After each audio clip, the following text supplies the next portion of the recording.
10:30-യോടെയാണ് ഈ തീപിടുത്തം ഉണ്ടായത് എന്നാണ് പറയുന്നത്. ആദ്യം പുക ഉയർന്നത് 10:30-യോടെയാണ്. പിന്നീട് വളരെ വേഗത്തിൽ ഈ സ്ഥലത്തേക്ക് കത്തി പടരുകയായിരുന്നു. ഒരു ഭാഗം പൂർണ്ണമായി റബ്ബർ മെറ്റീരിയലുകൾ സൂക്ഷിച്ചിരുന്ന ഒരു ഭാഗം പൂർണ്ണമായി കത്തി നശിച്ചിട്ടുണ്ട്. ശേഷിക്കുന്ന ഭാഗത്താണ് ഇപ്പോൾ ഈ തീപിടുത്തം ഉണ്ടായിരിക്കുന്നത്. എപ്പോഴായിരുന്നു ഇത് തീപിടിച്ച? എപ്പോഴായിരുന്നു? 10:20. ഓക്കെ. ഈ ഒരു ഭാഗത്താണോ അതോ ഇവിടെ ഈ പറയുന്ന അവിടെ നിന്ന് ഞങ്ങൾ അപ്പുറത്ത് ജംഗ്ഷനിൽ നിൽക്കുകയായിരുന്നു. ഞങ്ങൾ അവിടെ നിൽക്കുകയായിരുന്നു. ഇത് അകത്തുനിന്ന് കത്തി വരണമുണ്ട്. അങ്ങനെ ഞങ്ങൾ ഓടി വന്ന് പോസിറ്റ് അണച്ചായിരുന്നു. ഇതിൽ എന്ത് വസ്തുക്കളായിരുന്നു? ഈ തടി ഫർണിച്ചറിൻ്റെ പഴയ ഫർണിച്ചർ ഉണ്ടല്ലോ, കുഷ്യൻ, അങ്ങനെയുള്ള സാധനങ്ങൾ. ഈ സ്ഥാപനത്തിൻ്റെ പേരെന്താണ്? കേരള ഫർണിച്ചർ. ഇതിനടുത്തുള്ള സ്ഥലങ്ങളിലും ഈ കേടുപാടുകൾ സംഭവിച്ചിട്ടുണ്ട്. 10:30-യോടെയാണ് ആദ്യം കൊണ്ടത്. ഓക്കെ, അത്തരത്തിലുള്ള വിവരങ്ങളാണ് ദൃക്സാക്ഷികളടക്കം പങ്കുവെക്കുന്നത്. 10:30-യോടെയാണ് ആദ്യം ഈ പുകയിരുന്നത് കണ്ടത്. പെട്ടെന്ന് ഇവിടേക്ക് ഓടിയെത്തിയ ആളുകളാണ് തീ അണയ്ക്കാനുള്ള ശ്രമം ആരംഭിച്ചത്. പക്ഷേ അവരുടെ കയ്യിൽ നിൽക്കുന്ന പോലെ ആയിരുന്നില്ല സാഹചര്യം. അങ്ങനെയാണ് അഗ്നിശമന സേന യൂണിറ്റുകൾ വിളിച്ചു വരുത്തിയത്.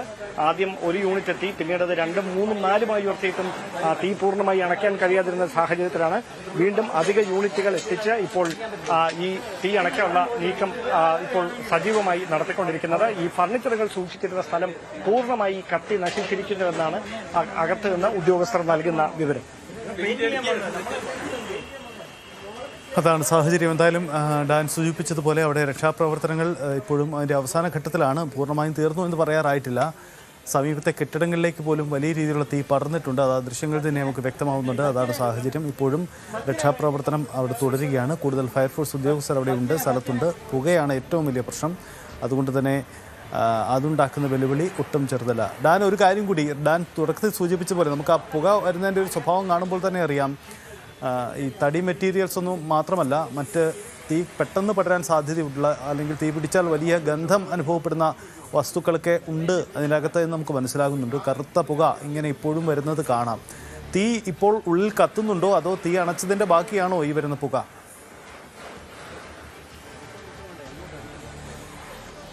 അതായത് ഇത് 2 തട്ടുകളായിരുന്നു. ഈ ഇരുമ്പ് ഭാഗം, ഈ ഷീറ്റ് പോലെ നിൽക്കുന്ന ഭാഗം, അതതിന്റെ 2ാമത്തെ തട്ടായിരുന്നു. അവിടെ ഓൾറെഡി ഭാരം കൂടിയ വസ്തുക്കൾ ഈ ഷീറ്റിന് മുകളിലായി ഉണ്ടായിരുന്നു. അതിന്റെ താഴെയാണ് ആദ്യം തീ പിടിച്ചത്. ആ താഴെയുള്ള ഭാഗം തീ പിടിച്ചതിൽ നിന്ന് ഉയർന്ന പുകയും ചൂടും കാരണം ആ 2ാമത്തെ ഭാഗം, വെൽഡ് ചെയ്ത ഭാഗം ഉരുകി താഴേക്ക് പതിക്കുകയായിരുന്നു. അപ്പോൾ നമുക്ക് മനസ്സിലാക്കാൻ കഴിയും എത്രയും തീവ്രതയിലാണ് ആ തീ ആളി കത്തിയതെന്ന്.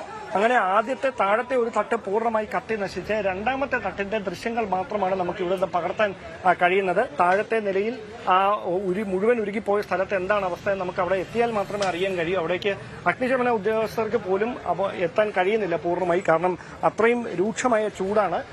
അവിടെ സൂക്ഷിച്ചിരുന്ന വസ്തുക്കളടക്കം പൂർണ്ണമായി കത്തി നശിച്ചിട്ടുണ്ട്. നമ്മൾ അതിന്റെ ദൃശ്യങ്ങൾ പകർത്താൻ ശ്രമിക്കുകയാണ്. ആദ്യത്തെ താഴത്തെ നിലയുടെ താഴെ ഭാഗത്ത് എന്ത് ആണ് നിലവിലെ അവസ്ഥ എന്ന് അറിയാൻ നമ്മൾ ആ ദൃശ്യങ്ങൾ അവിടെ നിന്ന് പകർത്താൻ ശ്രമിക്കുന്നു. പക്ഷേ പുക മാത്രമാണ് കാണാൻ കഴിയുന്നത്. അതായത് ഒരു വശത്തെ മെത്തയാണ് എന്നാണ് വിവരം. മെത്തയും മറ്റ് റബ്ബർ മെറ്റീരിയലുകളും, അതോടൊപ്പം ചൂരൽ ഉൾപ്പെടെയുള്ള ഫർണിച്ചർ സാധനങ്ങൾ ഉണ്ടാക്കുന്നതിന് വേണ്ടിയുള്ള ചൂരൽ ഉൾപ്പെടെയുള്ള വസ്തുക്കളാണ്.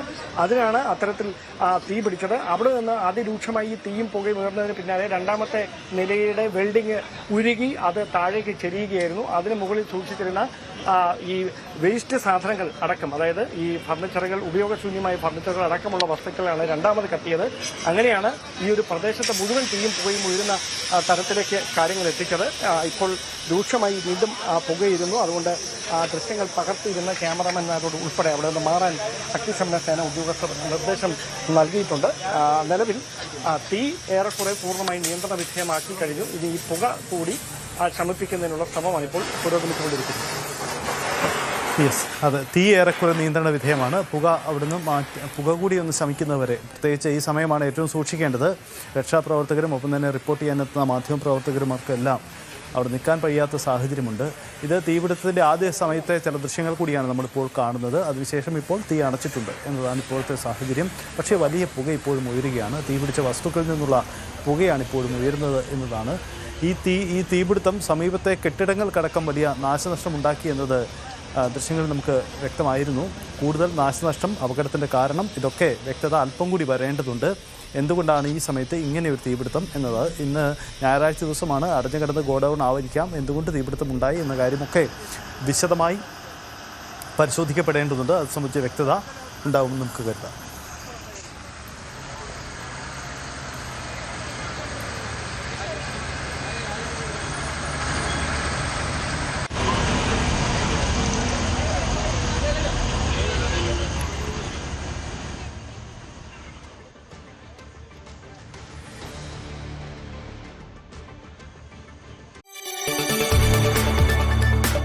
കൂടുതൽ വാർത്തകൾക്ക് news 18 Keralam YouTube channel subscribe ചെയ്യുക.